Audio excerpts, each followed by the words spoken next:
Welcome back to the conversation. I am your host, Michael Barnett, and today I'm joined by a long and dear friend of mine, Shayan Mozaffar, CEO of 10 by 10Y Investments. And we're here to talk to you about some cool stuff today. But first, we'll talk about how Shayan and I know each other. We've known each other for a while. It's probably been about 15. Actually, we're going on 16 years, Shayan. 15 years we've known each other. We met through my wife, who you've had a very long relationship with. And I can tell you, you're probably one of the individuals that I've met through my wife that I like the most. Number one, number one, great guy, awesome character, super smart, trustworthy, and just the kind of person that anybody would want to have as a friend. So thank you for coming on to the podcast today and chopping it up with me for a little while to talk about relationships, business, performance, and all that stuff in between. One of the things that I wanted to talk about is a little bit about just how we got to know each other, because I think in relationships, whether it's business relationships or personal relationships all start somewhere. Either they're going to go somewhere or they're not going to go anywhere.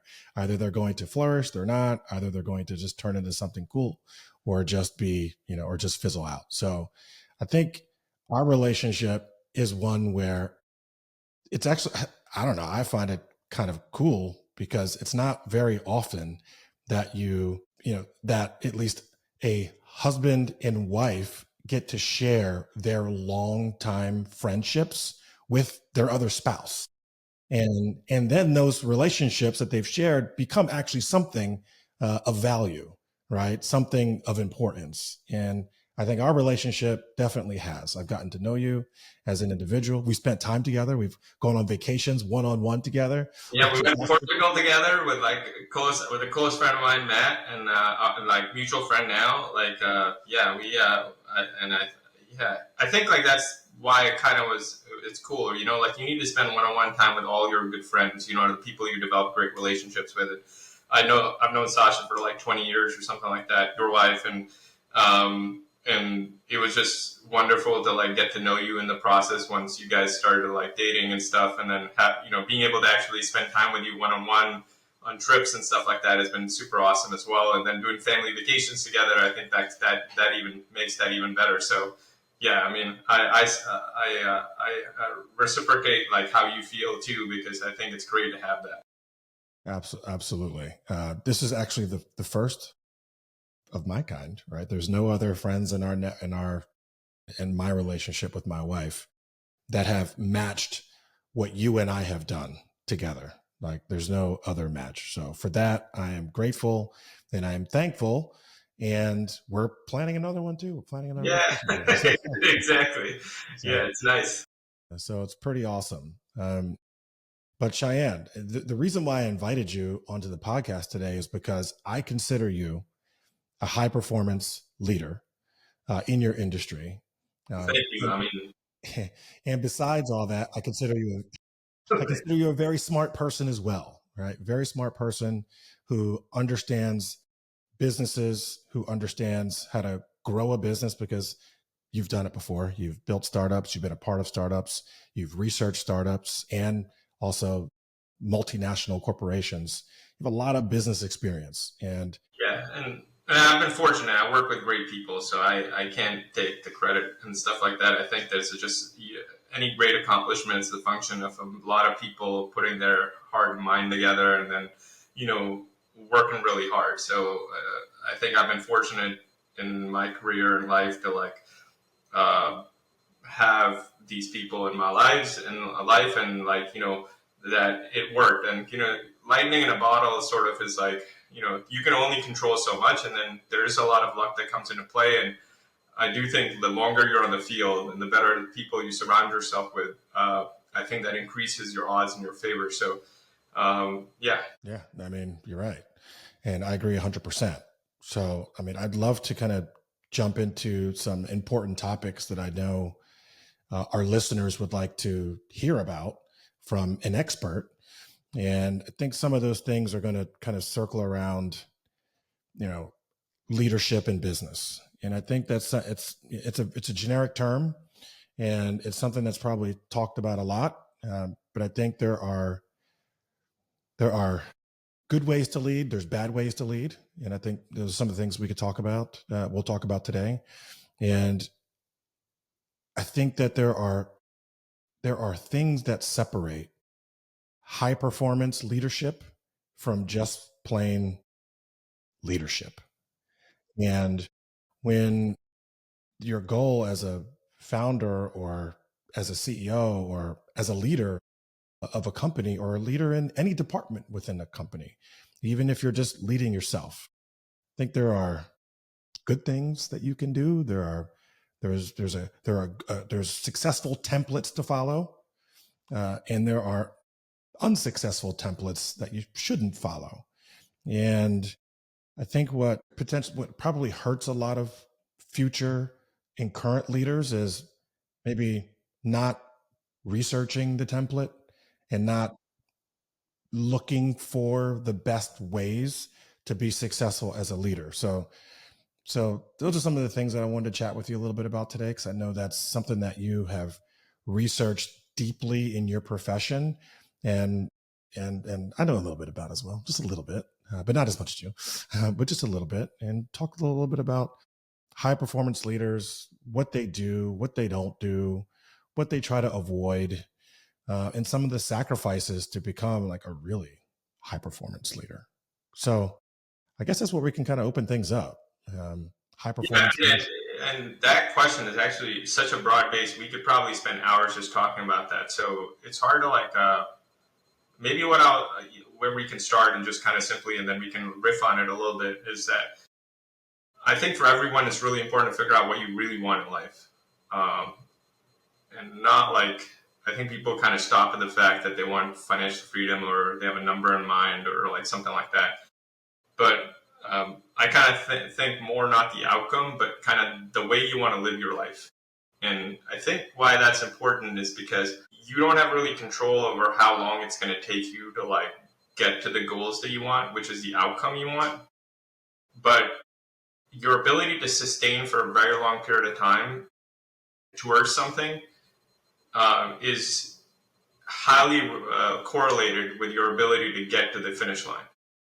And the only way you can sustain at something for a very long period of time is it aligns with who you are and how you want to live your life. And so that is something that requires a significant amount of introspection and time.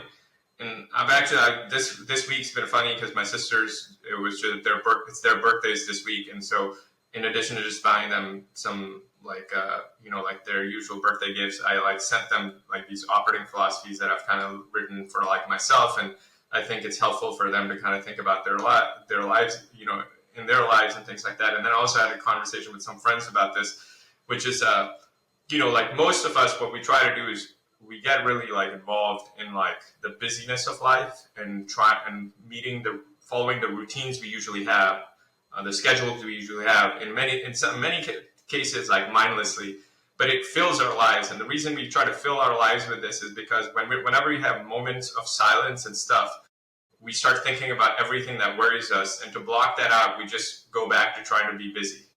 And what's actually interesting is that most of our frustrations in our regular everyday life are symptoms of conversations we haven't had with ourselves, feelings we haven't recognized, and desires we haven't fulfilled. And the only way to like really understand them is to seek solitude and silence and spend time there to really have those conversations with yourself, so that then you can be the best version of yourself and the best version of yourself with the people you care about and the world around you. And that's really lines up with like the way you want to live your life, right? And like if you want to be an entrepreneur, there's a way of life of an entrepreneur. Exactly. And you have to enjoy that way of life. It's not like I think like the outcome is really nice. We're being like, oh, I want to like this, multi-billion dollar exit or whatever. And that's all well and good. But if that exit takes you 40 years, but you don't like the way of that life, which often entails 20, 30 years of uncertainty, consistent uncertainty, Exactly. then you are never going to get to the 40-year mark in any shape or form that would will be will align with the outcome that you really look for. So the way of life is actually what you want to uh, define for yourself. Is the way of life you want, and then seeking goals and outcomes that are aligned with that way of life. And and then what you happen, you tend to be more fulfilled on a daily basis, and you tend to be more present, and you tend to takes the ups and downs in the groove and in stride.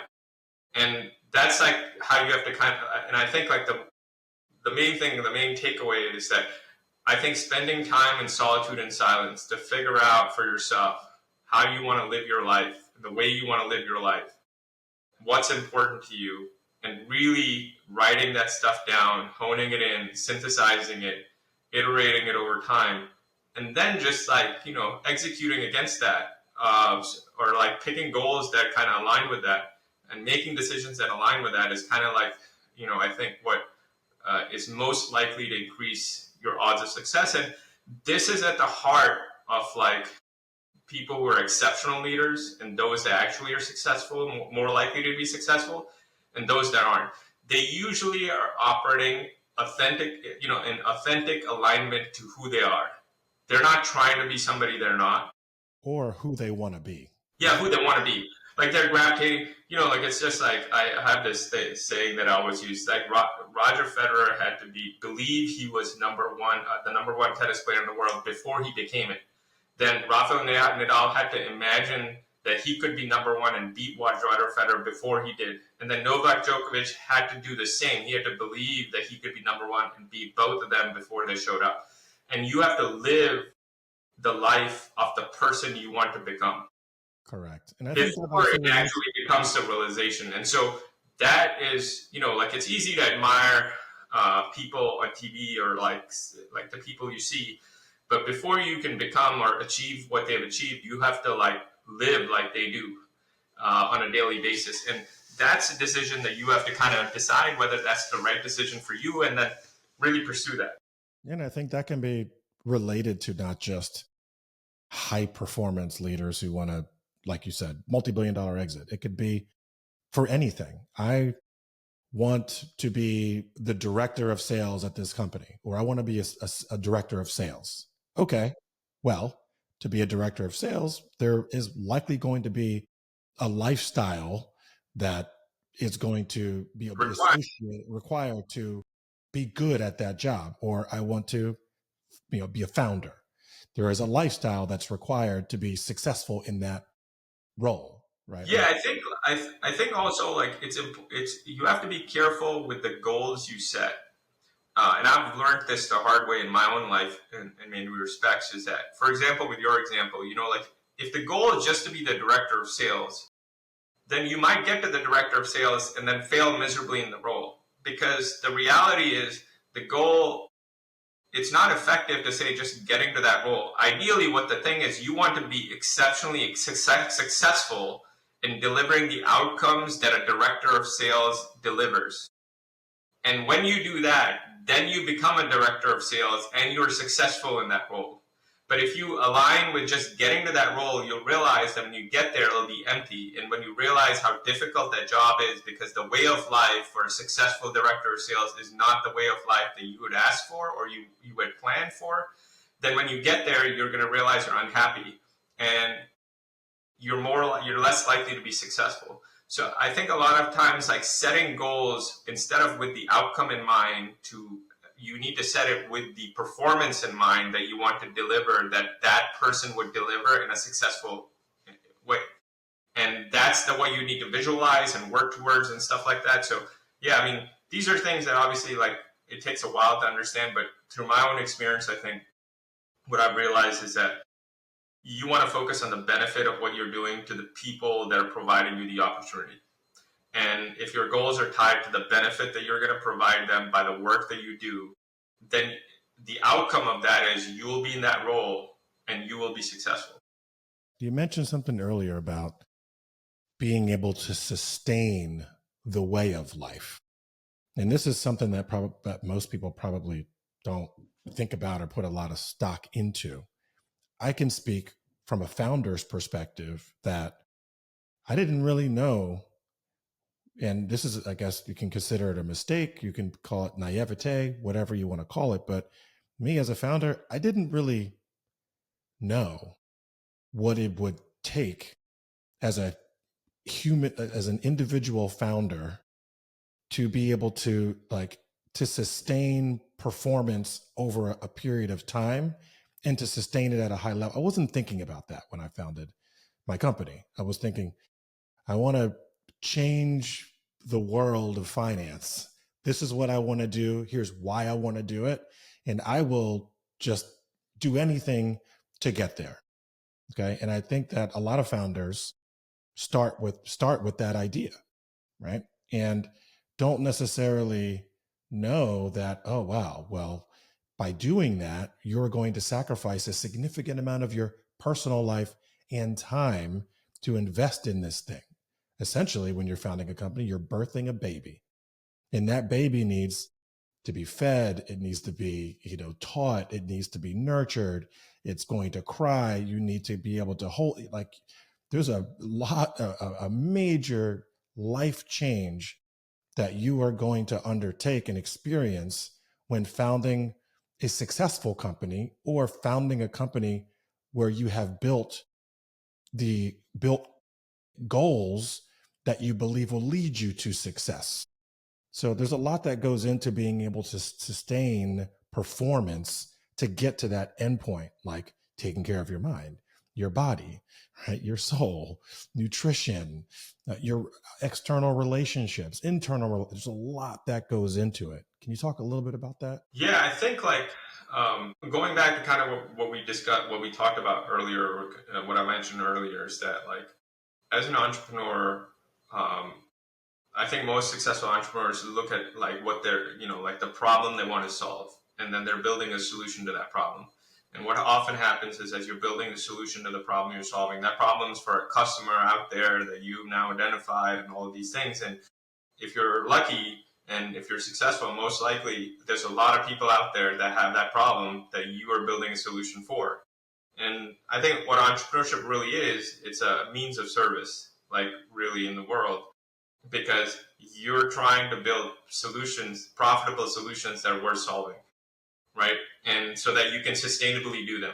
Because I think of this way, if you are solving a problem that nobody wants to pay for, then you can't sustain that for, a lifetime. Because you need to feed your family, you need to pay your employees, you need to do all of these things. So you have to find a solution that's sufficiently large and needs to be solved. The customers really need it, where they're willing to pay you for that service, and that payment really provides you your fuel to provide for your family, provide for your employees, all of these things. And that's really I think in entrepreneurship and sustainable businesses, that's what they do. Sometimes they forget this, but that's in essence what it is. And then every year the more problems you can solve for your clients that are useful and meaningful and that what they're willing to pay for, the more likely your business is going to be successful and things like that. Now, while that's conceptually very simple, the reality is that they're always, 2 steps forward, 1 step back. Sometimes they're 3 steps forwards and 5 steps back, because the environment, the climate, the economic climate, whatever it is, there's a lot of things that are out of your control. And you have to navigate and accept the things that are out of your control. And in order to get to the finish line, you need to plan for the fact that only a few things are in your control. And those are the only things that you can focus on and you can really work towards. Everything else you must accept. So if you're building a life and a career as an entrepreneur, where the journey could be very long, it could take 10, 20 years before you achieved the outcome perhaps you dreamed of. And that journey is such where there's no shortage of uncertainty and things that are out of your control. If you really had accepted that, then you would build your life and make the choices very differently, because the choices would be made for sustainability, right? Where you would focus on, no matter what happens, I will survive, right? And so that means like things like not taking debt, having a low cost structure, managing expectations, all of these things. And then if you understand that this is a marathon and not a sprint, and maybe a marathon with some sprints along the way when you're putting out fires and things like that, you would like take care of your health. You would take care of your family. You would surround yourself with people that uplift you, not people that suck energy out of you. You would like constantly be making decisions to improve your odds where your mind and body are aligned with the goal that you're going for, which is this could be a very long journey where we're constantly solving problems, dealing with things that are out of our control, and our aim is to get to the finish line in the best way possible. Now, if you get to the finish line and you get an exit, but you are incredibly unhealthy and you basically suffer from like all these health problems, you can't really enjoy any of the stuff that you've created. Exactly. Yeah. You can't enjoy it. And so the reality is you have to kind of think very holistically about how you approach life and approach this life, this entrepreneurial life, and then design it in a way that you're conscious about every decision you make and how that affects your ability to be there in the finish line, however long it takes to get to that finish line. Exactly. And that was a good point. That was a great point. And tying it all together, because earlier you mentioned building building goals and designing the lifestyle for the who you want to be or for the opportunity that you want to achieve. Tying that all together in the end, that starts somewhere. And I believe it starts with doing research. Yeah. And at least having some external influence or knowledge base outside of what you already know to try to figure that out as best as you can before like just jumping into something new that you end up getting stuck in. So if your goal, again, kind of, keeping it simple to be the director of sales, well, what does that all mean? What does a director of sales do? What are the, what are the successful performance indicators of a director of sales? Yeah. I mean, right. You got to I think you got to think through that, because I used to be a director of sales, and when I was a kid, I wasn't dreaming of being a director of sales. It just happened to be the logical progression of the career. And then when you kind of get there by surprise, sometimes not knowing what you need to do or not listening to this podcast before taking on that opportunity. So not knowing what you need to do in order to be able to sustain performance over a long period of time could be, that could be destructive. Yeah. To add to your point there, like the thing is that most people, I've used this advice with my family and friends before, is like, if you had, God forbid, you had cancer or something like that, you aren't going to go and ask your neighbor for a remedy for cancer. What most people would do, most logical people, is they would go out and seek out the expert on that cancer, right? I can read everything that they can. These days, Shayan, they're going to Google it first, okay? Yeah, even if they Google it and stuff like that, you aren't going to just believe the first thing you're going to see. You're going to try to find somebody reputable, right?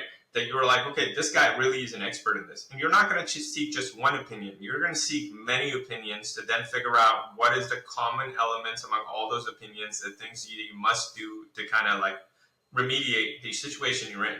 The reality is, for most people, what they do is they go and talk to their neighbor, or the first thing they see on Google is what they end up doing. And the reality is they don't take that process seriously for majority of the things that they like pursue in their lives.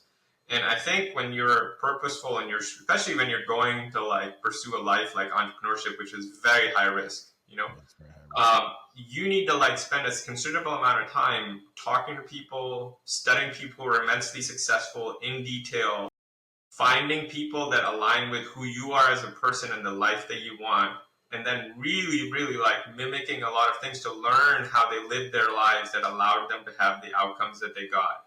And so that requires a combination of, one, obviously testing and trying things out yourself, which is very important, but supplementing that with actually like a lot of study and research. And so, like that. So I think like you just have to take your life as seriously as you would as you would take a serious health concern. It's just that I don't think people equate the same level of importance to most decisions they make in their lives, even though they have disproportionate outcomes.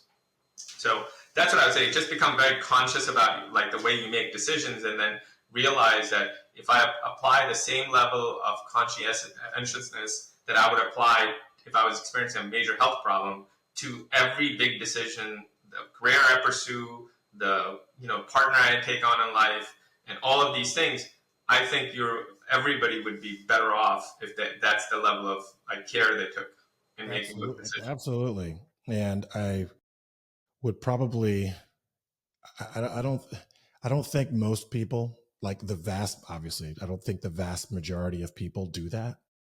There's a very small percentage of humans that likely invest that much effort, time, energy, and effort into like the planning of my, I don't want to say career, but planning the future of my work self. Like, what does that future look like? And like you just said, is the amount of time invested in that the same as the amount of time that you would invest if you had a major health crisis? And probably not, although your career is probably one of the single most important things that you are going to do for yourself and your family in your life Yeah, because it creates money. yeah. And, I mean, whether you like it or not, you're going to spend at least a third of your life working. right, There's no exactly. right. So the question is, how purposeful are you about that third of your life? Well, And you, most people don't because yeah, I think it's well, number one, it's lack of education. So they didn't listen to our podcast beforehand. So lack of education, but also think of family leadership, right? My parents, your parents, others' parents, they may not have had that lead. Their parents may not have had that type of leadership. So typically we're influenced, our decisions are influenced by our parents. and I would And say, so, like for me personally, like I think watching my parents were reasonably intelligent, but they, did not make the smartest decisions in many cases through their lives. And watching that and watching the results of that and having to deal with the results of that, I think is what encouraged me to be different and be much more purposeful about the decisions I've made in my life. And I think it's the same when I watch my sisters. It's the same for them. I think the reason they're so much more conscious of the decisions they make, I think, comes from the fact that they experienced a situation where I feel like our parents could have been should have been better. And while we can't change the past, I think all of us recognize that we can change the future by just doing the things that we thought could have been done better. And I think you just have to find your own motivation for those things, right? Like if you were lucky and you had parents that were really smart and conscientious and like made good decisions, you're really fortunate. And I think in that case, maybe you should mimic them. But I think if you experience something that wasn't ideal, then that is a great motivator for you to like live differently, right? And do things differently. And so it's just, like everything, you just have to become purposeful about the things that really matter. And if, you think about it, like we spend a third of our time working, a third of time living, and then a third of our time sleeping. And I think those are like the three important thirds of our lives. And if you kind of look at those thirds, like, are we really conscious about how conscious really are we about what we do in those three thirds, like, and how the quality of the three thirds? And I think there's ample amount of research and experience that if you sleep better, you're going to do better than other two thirds of your life, right? And then I think the same way, you just want to become purposeful about everything that you do, and then it'll show up in the outcomes eventually. all great points. Well, let's see if we can come up with some shortcuts for individuals who are looking to become more successful as leaders in their business or in their personal lives, looking to create a better future for themselves. There are things to avoid. There are things to avoid when kind of building your model for success, and then there are things that you should do when building your model of success. So I'm going to ask you an interesting question here because you have a unique background and experience in researching high performance leaders, right? You have a unique experience in doing so based upon your previous experience in investing and investing in companies and things like that. And I remember a conversation we had. I think it was when we were in Portugal, and I don't know, we were just chatting up about business. And I think at that time I was contemplating, uh, founding Lone Spark, and somehow we got into this conversation about just leaders and leadership and CEOs and what it takes to be successful and et cetera, et cetera. So can you share some of the things that you've learned through your previous research about specifically the most successful leaders, CEOs specifically, and like what they did, what they were doing, and how they were living their lives, maybe some of the traits of those successful people, and then we can kind of circle back and talk about some of the things to avoid. Yeah, maybe I'll start. But the thing is, why did I do this research in the first place? Is like I think one of my passions in life is to like bet on like exceptional people during periods of uncertainty, and like I found a plethora of those people in entrepreneurship. Because entrepreneurship is really, really challenging, and there's no shortage of naysayers. And if you're really successful and you're doing and building something really special or unique that hasn't been done before, there's going to be even a higher level of skepticism that you will be met with, and that requires somebody to develop the confidence and the persistence that's somewhat supernatural. And so for me, like what I kind of realized is I early in my career gravitated towards like investing in people and businesses like this, where you saw evidence that they were doing something different and it was something very unique. And then at the same time, they had this insane level of resilience and persistence and creativity and problem solving. And then to me, I think I've found one is I thought these were great investment opportunities, but at the same time, it was very fulfilling to like be one of the people that were supported as opposed to being a naysayer. And I think that's sort of like, so I would say like there's this, like everything, I think investing is very unique in the individual, because you won't have to find a way of investing that aligns with who you are as a personality type so that you don't struggle with what you're trying to do. And so for me, this sort of happened naturally. And I think maybe I had like I do think it's like my own journey of like trying to become the best version of myself, I think helped a little bit. But I think there was some innate knack in being able to like sense when I had found leaders like this. And so that transition, so one is like there was some talent there maybe. And then I like just always believe in working exceptionally hard around your strengths to make them even stronger. So what I kind of ended up doing, is like going back and studying like autobiographies, and then also spending a lot of time developing kind of a model to like identify like leaders like this and opportunities like this where you found people like this that were doing this. So I think like some of the common elements that I've kind of realized from this is that one is their personal characteristics are somewhat unique and sometimes polarizing, because often these founders and leaders had a bad childhood, and they're trying to pursue a life that was different than what they experienced. And they're trying to build a life that was different than what they experienced. And the pain they experienced in childhood, and because they had to endure it for a long period of time, that gave them an unusual level of resilience, and then an unusual level of motivation to persist, to build the life that they wanted, not the one that they experienced.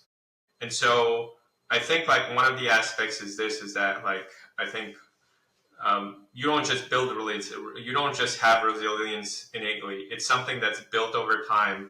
And for people who've experienced a lot of setbacks early in their lives, they tend to have a higher store and higher level of resilience. And there's just no easy way to experience it besides actually just experiencing it. So I think this is sort of like a personal attribute that you find. And then number two is that there's some operating philosophies that they have.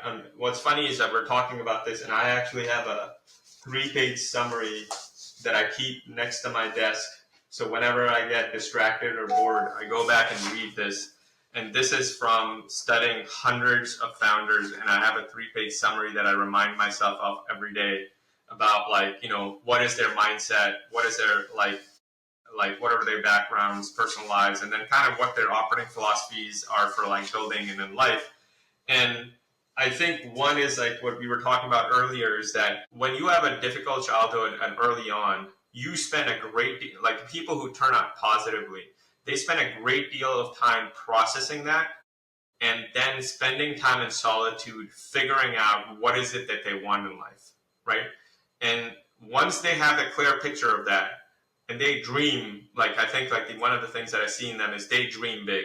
Like, and it seems somewhat unnatural for them to dream the way they do, despite their circumstances, because it has sometimes no correlation to where they are. Like nobody around them goes, oh no, most people say nobody from here ever did that, right? Like that's what they experience. There's no correlation to potential reality. Yeah, potential reality to what they're kind of envisioning, but that comes from like the desire for I don't want to experience this ever again. And then they dream about what life can be like. So that's like the first aspect is you have to imagine and dream a life that you want and not accept the life that you have. And so it starts with that dream, that thought, right? Now all thought has energy. And the question is that there's a certain percentage of people that pursue that energy because they're attracted to it beyond the normal amount.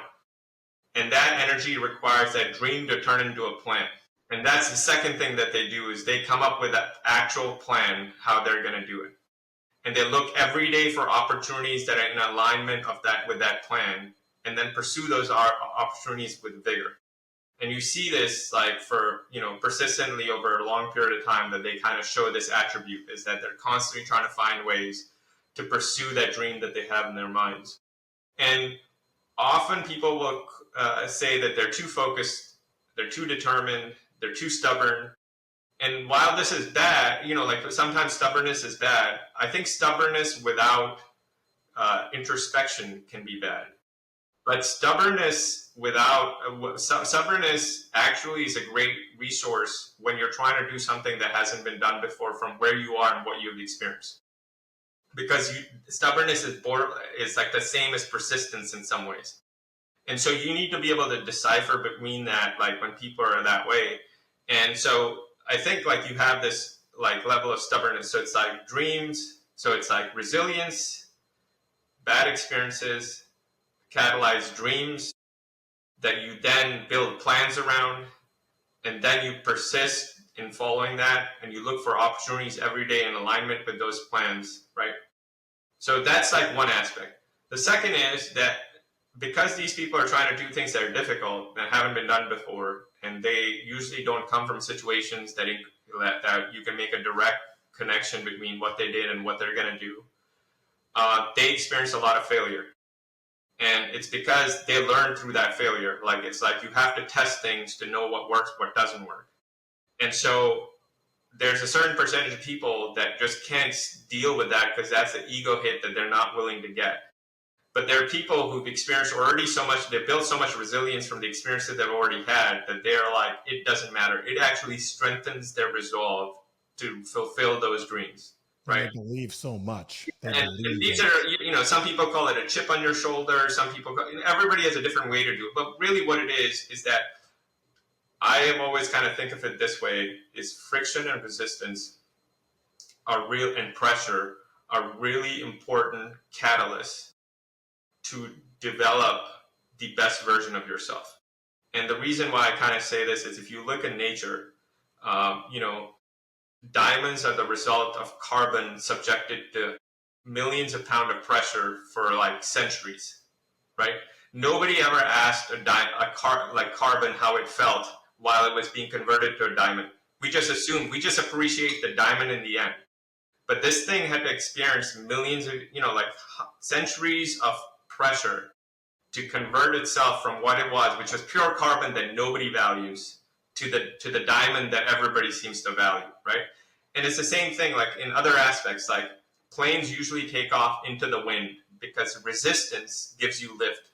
And so you want to push the plane into the wind so that then the lift that builds under the wings pushes the plane up, right?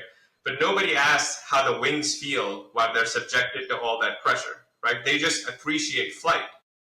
And so in life, like a lot of the answers that we seek are in nature, where like, you can just observe how things work in nature and you're like, well, that's just the way things are. And it's the same in life. It's like these failures, this resistance that you experience is all supposed to be the way it is, because it is what is going to develop the person and make the person that is going to accomplish the dreams you have.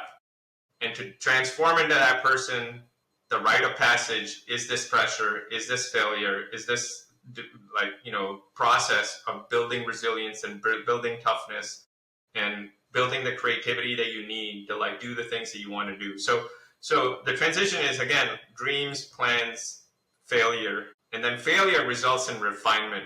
And refinement as a person you become, refinement of your plans, refinement of the way you execute, the way you approach everything.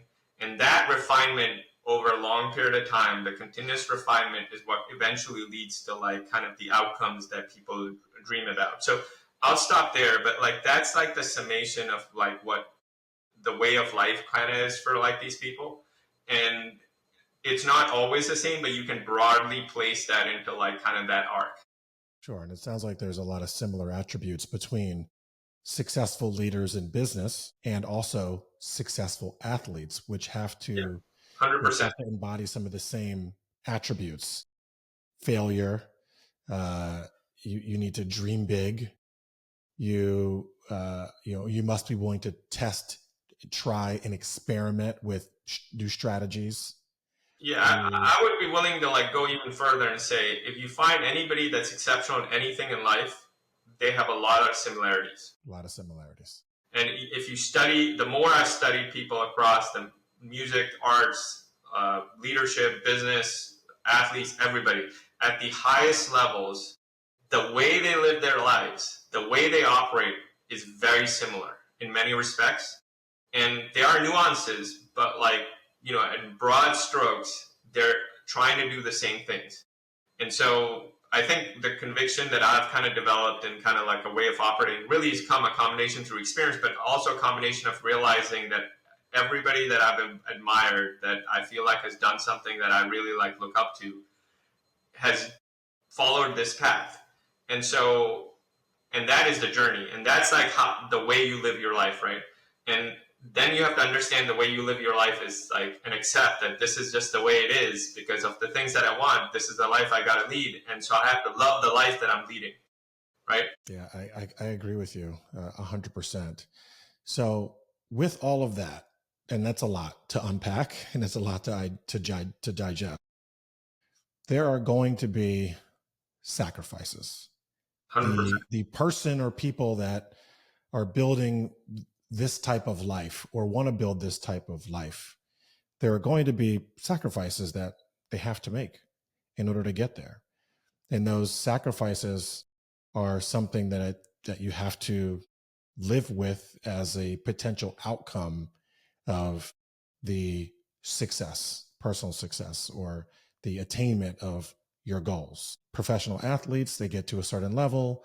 They've achieved a lot of times their lifelong childhood dream to become a professional athlete, but not knowing that there are sacrifices that you have to make along the way. Becoming an inspirational, successful leader of a startup company or a successful organization or high performance leader, there are sacrifices that you have to make along the way to get there. I'd like to talk a little bit about those sacrifices, and then we'll wrap things up with ways to kind of, some of the easy tricks that we could put in place to give ourselves the highest chances of being successful. So, yeah, I think like one of the quotes that it's something that just came naturally to me is like extraordinary outcomes require extraordinary sacrifice. And the reason is that like you can't get an extreme outcome in something without like extremely disproportionately shifting your time energy in that direction. And when you do that, automatically there are only 24 hours in a day. And so all the other areas are going to suffer as a result. And you have to accept that. That's just the way it is, And the question is, what do you really want? Like, I'm all for people who believe that you want a balanced life. If that's what you want, you should do it. And then you should expect a balanced outcome. A balanced outcome is one where like you have to accept that like, okay, I am not going to be the founder and CEO of like this thing. I'm going to have a job. The job's going to be good. I'm going to enjoy the job, but the job is just a means to an end. And then I want to spend a third of my time with my family, this, everybody, the universe is free for everybody to live the lives they want. But if you dream and you want exceptional outcomes, you have to accept the fact that that requires disproportionate amount of time and mental energy and physical energy. On And that you one have thing. to take, that you on one thing that you have to take away from everything else. And when you take away that time from everything else, those areas of your life will suffer. And the idea that somehow they're not going to suffer is like also, it's just not like, it just doesn't function that way in nature, right? Like It's naive to believe. and you can look at this in anything, right? Like if like look at water, right? When water suddenly starts swirling and moving in one direction, it literally sucks everything in that direction, right? And then it creates a vacuum in the other areas that exist. And that's just the way things work in nature, and that's how things work in life. And so one is you have to accept the sacrifices that you're gonna like have to take. And there are, ways that you kind of do that, but being conscious about that kind of helps. And I think this is why it's not unusual when you see highly successful people in the professional world have difficult personal lives. Because it's not unusual because they have to get that exceptional outcome. They made extraordinary sacrifices. Many of them didn't know the sacrifices they were making or they were going to have to make, right? And as a result, they had to suffer in this direction. And it's not that they're bad people or anything like that. It is just that one thing where they got an exceptional outcome meant that much more to them that they were willing to make the sacrifices despite the losses they felt in other areas in their life. And they did it for a long period of time. 100%. So this is one aspect, and it sounds depressing because, like a lot of people will go like, oh, like, what does this mean that because I'm, really successful, like I'm going to have a bad marriage or like my kids are going to hate me. There are exceptions, but what I would say is the exceptions are a function that they were highly conscious of the sacrifices they were making. Correct. An awareness that these were the sacrifices they were making, and they compensated for those sacrifices in other ways. There are two ways that you can compensate. Is that if you build up an expectation with the people around you that you can suddenly be at everything with them all the time, then they're going to be constantly disappointed because you're setting expectations that you cannot meet. If you really want to like do pursue the goals that you have, which are related to entrepreneurship or like whatever it is. So what I found is the people like this, they're very good at communicating why they need to sacrifice the time. They build expectations that are in line with the reality of the life that they're trying to lead. And so everybody around them understands why they're doing what they're doing. And that communication helps them understand that, okay, he's sacrificing time with me because this is very important to him. Now, that might mean that that partner of yours or that situation might not be the right partner because that partner needs a lot more time than you have. And that just means that you have to then surround yourself with people that are okay with the life that you've chosen. And by setting expectations, setting expectations. And these are things you'll figure out. The better you're at communicating, the better you'll understand if the people around you are the people that can sustain the life that you've chosen. And then, so I think that's one aspect. Communicating is extremely like important aspect of it. And the second part is that there's like, so there are two different pieces to this. So the second part is, as we lean into like, once you communicate well, you'll pretty quickly understand whether people around you are on the same page. Like, can they sustain the life that you've chosen? And that means that you have to make some hard choices, which is you have to prioritize the people. If you really want a great family and stuff, you prioritize the people that accept and are aligned and want the life that you want, right?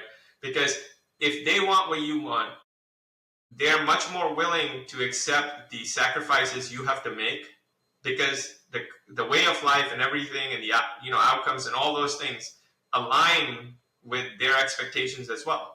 And so they're investing with you because they're working. They're investing with you because it's a team. Like whether you like think about it or not, like everybody that influences you, that surrounds you, that provides you energy, and your family, your friends, these are all people that provide you energy and stuff. And ideally, you want a lot of positive energy around you when you're doing difficult things. And so you want all these people to like be around you, accept the journey that you're taking. And the only way that's possible is they themselves want that journey. And so you have to pick the right people. And I think the last part is, which is somewhat important as well, is many people, the way they achieved balance was through disproportionately investing early in their lives in one direction, and then realizing at some point they have to pivot later to balancing that a little bit more by saying, at a certain point, I'm going to shift my energies and focus more on the family. And they were able to like just reallocate time through their lives, where early on or the first 10, 20 years, they were hyper focused on the business. And then they shifted and it started becoming more balanced and things like that. After achieving a certain level. Yes. But again, they sacrificed maybe how far they could have gotten, by making that decision. But it was important for them to have a good family life. So usually when I've studied these people, like what I would say is just like what we've been talking about this entire time, is they made very, very conscious decisions on all the important things, which is conscious decisions on the path they chose, conscious decision in the way they communicated with everybody that was around them that was going to be part of that journey, conscious decision in picking the people that were going to be happy on that journey, and then a conscious decision of how they were going to allocate the time through their lives so that they can get all the outcomes they want. And well, Shayan, this also takes a high degree of intuition and to be intuitive, which not everybody has. So if you're not able, and I don't know what most people do or have or not have, but if you don't have that intuition, then it's surround yourself with people that can help see you and your life and to be able to help guide you along the way. I think the thing is introspection is very important, and sometimes you can be introspective for yourself, but having people around you who can also help you be more self-aware and introspective is incredibly important. Yeah, exactly. 100%. It's like my best friend would say, "Hey, Mike, I've noticed that you're doing a lot of this, man. Have you taken 5 minutes or 10 minutes and just go hug your kid or whatever it is?"